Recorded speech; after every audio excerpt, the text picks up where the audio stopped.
Good morning. അപ്പം ഇന്ന് എൻ്റെ ഒരു ഓഫ് ഡേ ഇൻ മൈ ലൈഫാണ് കേട്ടോ. അപ്പം എങ്ങനെയാ തുടങ്ങല്ലേ? യെസ്. അപ്പോൾ രാവിലെ തന്നെ കുളിച്ച് റെഡിയായി അമ്പലത്തിലേക്ക് പോകാനായിട്ട് ഇറങ്ങി കേട്ടോ.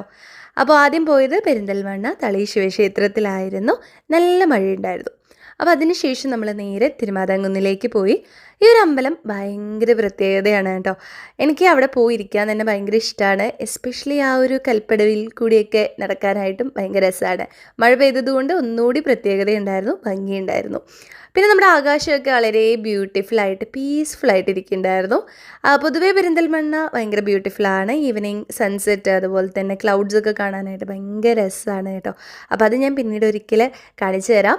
അപ്പോൾ അമ്പലത്തിൽ പോകുന്നതിന് എനിക്ക് 2 ഉദ്ദേശങ്ങളാണ് മെയിനായിട്ടുള്ളത്. അതിലൊന്നാമത്തത് വളരെയധികം പോസിറ്റീവ് അറ്റ്മോസ്ഫിയറാണ്.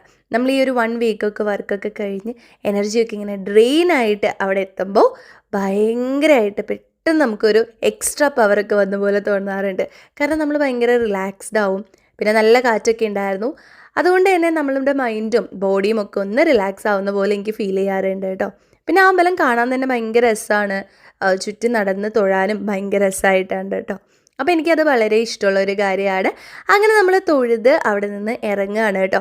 പിന്നെ സമയം നോക്കിയപ്പോൾ 11:30 ആയിട്ടുണ്ടായിരുന്നു. അപ്പോൾ നമ്മൾ വിചാരിച്ചു എന്നാൽ പിന്നെ അവിടുന്ന് അന്നദാനം പ്രൊവൈഡ് ചെയ്യുന്നുണ്ട്, അപ്പോൾ ഫുഡും കൂടി കഴിച്ചിട്ട് ഇറങ്ങാമെന്ന് വിചാരിച്ചിട്ട് ഞങ്ങൾ വേഗം തന്നെ നല്ല ചൂട് ചോറൊക്കെ കഴിച്ചിട്ട് ഇറങ്ങി. അങ്ങനെ നമ്മൾ തിരിച്ചതേ വീട്ടിലെത്തി. ഓൺ ദ വേ നമുക്കൊരു കൊറിയർ കളക്ട് ചെയ്യാനുണ്ടായിരുന്നു. അപ്പോൾ ഓഫീസിൽ പോയിട്ട് അത് കളക്ട് ചെയ്തു. ഇതാണ് രണ്ടാമത്തെ കാര്യം. ഈ ഒരു പായസത്തിന് വേണ്ടിയും കൂടിയാണ് കേട്ടോ. അപ്പോൾ വീണ്ടും അടുത്ത വീഡിയോയിൽ കാണാം. Bye bye.